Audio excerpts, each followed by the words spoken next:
I want you guys to give a thumbs up for Fat Kyle. 4 months since I've been in, so.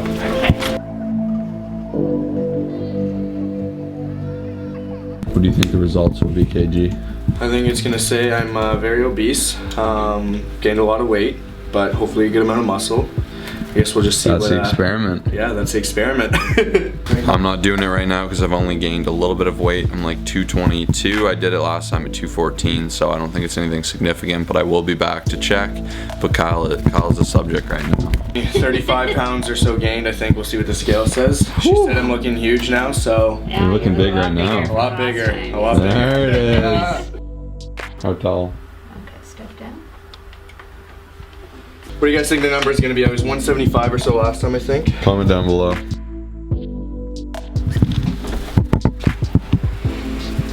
So we're at 206.6 kilos. Wow, most I've ever weighed. Okay. It's a big change. I know, 30 plus pounds in 4 or so months. But I've kind of hovered around this weight for the last month. I've just wanted to get this done because I've been eating so much and I'm tired of it. I'm gonna strap you just to make sure we get you right. Okay. Sounds good. Now that it's wider, right? Yeah, I'm a bigger boy now.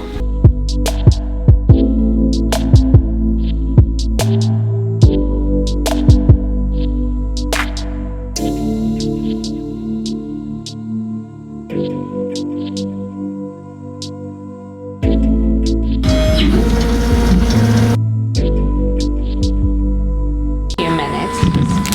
Scan's all done, and then I'm gonna analyze it. Okay? Yeah, no worries. You okay there? Oh yeah. It's pretty easy, right? Sit for a second. Document, bro. Yeah. So this is your DEXA scan. So in terms of colors, blue is bone, purple is lean muscle mass, yellowy orange is fat. Okay guys, so I just got the DEXA scan. I'm going to talk to you guys about it now and then we'll go into more depth afterwards. Basically, I started at 177.3 pounds, went up to 208.1 pounds. This was over 4 months, so just over 30 pounds gained. I gained 22 pounds of fat and just over 22 pounds of fat, and then also 8.4 pounds of muscle, which is pretty cool. I honestly thought it'd be a lot less than that, so I guess the next test is to kind of see where I'll end up in an actual cut when I get down to that weight again, see if I can hold on to more muscle. But yeah, so it's definitely an interesting experience, and I'll let Josh talk a little bit more about this as well, because he's gonna have some good points. So, our question with this, and the reason we call it the experiment, is a lot of people know that if you want to put on muscle, you need to kind of put on a little bit of fluff.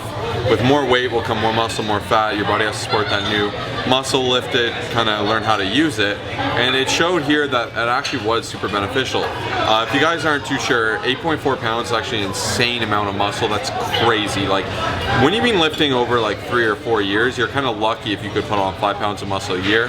I say that's phenomenal results if you can do that. Obviously, over time, your body minimizes the ability to actually kind of sack on muscle. In your earlier years, you can get a lot on.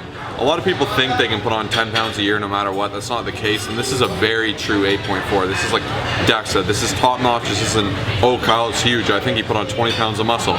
This is like true mass here, guys. So that's an amazing find, but it obviously came at a bit of a cost. As you guys can see, probably Kyle's visceral fat is a bit high. It's in that kind of that warning zone, and his body fat is up to 25%, which is really high. Normally we don't advocate bulking past like 18% or so. That's kind of been our weird little milestone. But we kind of wanted to see maybe this would be beneficial. So now when he's cutting, the goal is if he was like 179 pounds before this at that body fat of 16, if he can be 185, 186 pounds, if he can hold like 6 or 7 pounds of muscle at the same body fat or at an even lower body fat, that would be a huge net win. That's how you have to think of these things. Obviously too, like, this is a very extreme measure, but even for myself, instead of doing just a lean bulk all the time and putting on minimal muscle, I'm considering kind of pushing out to that 230 range. I've been within 200 to 220 for the last 2 years, so 230 is big for me. I have been there. When I first bulked up, I bulked to about 240, which was crazy. I was huge, but I hate how like kind of fat my face gets. So that's my downfall there, but this shows me that if Kyle was able to pack on this much, I might have to do it, kind of go up, see if I can get that 700 dead, that 600 squat, and that 375 bench. That would be crazy. That'd be huge goals for me, and see if I can cut down and hold it. So the experiment is not over, but these are really cool results, and respect to Kyle for doing it. And now let's see, for takeaways, Kyle's gonna kind of give you his thoughts on how you can use this in your own journey. Hey guys, so I definitely could have done a little bit better. I will say, when you're in a dirty bulk, it's very hard to be controlled. My #1 favorite thing to do when eating and just being in a cut or a bulk is like having more control. Maybe 3,000 to 4,000 calories, I would have been very happy. 5,000, I found myself eating a lot more junk, kind of finding whatever I could to get those calories in. And I'm telling you guys, a lot of people say, oh, pizza a day, that would be fun, but it is not when it comes to the point where you're force feeding everything. I definitely could have done a better job of being more controlled and not having as much trans fat and stuff like that, but it just got to the point where I just had to eat to get those 5,000 calories to get the results and to kind of show you guys me at over 200 pounds and get the experiment done. So I would say try to be a bit more controlled if you ever do this, but it is tough. I will say one thing that I felt the entire time is I did feel a bit lazy. That's one thing, like why I like being more controlled, is because when you're controlled, you know, okay, I have this amount of food, I've got my meals set, everything, but instead when people go out to eat, that's the issue, is they just can say, oh, I have so many calories, I can eat whatever. You feel lazy, and that's kind of how I felt. So pros and cons of this, and that's just basically the psychological effect. So in terms of how to bulk and kind of what I got from this, so it's definitely okay to put on a bit more. I've always recommended about ½ pound to 1.5 pounds if you're on the higher end. You got to find your spectrum of comfort. If you're higher up, you're gonna get way more fat. You're gonna have to be prepared to do what you need to do in the cut after to get rid of it. Good way to kind of minimize it and slowly put on size, I'd say, is 1 pound a week. Go 6 to 10 weeks doing that, and then do about a 3-week mini cut, about 500 calories under maintenance, where you can cleanse. These are great parameters in my opinion, and it kind of just allows your body to take advantage of those swings in hormones. You can still get the benefits there. It cleans up things, keeps you focused, and it keeps you from like yo-yoing and saying I'm bulking, I'm bulking, I'm bulking for like 10 years, when realistically you're just getting really big unnecessarily. Kyle did it as a great experiment. I think it's really cool because it even shows me. Another consideration, guys, is when you're younger, you can handle insulin a lot better than as if you're older. So you can have way more carbs, you can take the advantage of the glycogen and all the effects of that there, and you can you'll be okay with those extra sugars. But when you're a bit older, you're a little bit more intolerant towards carbs, so I would definitely recommend bulking a bit higher fat. When you're younger, you can go super high carb, use all that power.